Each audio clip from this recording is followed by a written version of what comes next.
Hello friends, सभी को नमस्ते। मैं बना रही ऑयल बालों के लिए और इसमें क्या क्या डाला है सब चीज़ बताऊंगी मैं। देखिए पक रहा है। इसमें डाला है मेथी दाना, कलौंजी, कड़ी पत्ता, 2 प्याज, आंवला और क्या डाला है, और डाला है एलोवेरा।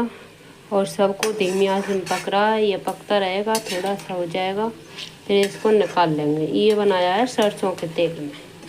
देखो अब इसका क्या रिजल्ट मिलेगा ये पता चलेगा 1 महीने बाद।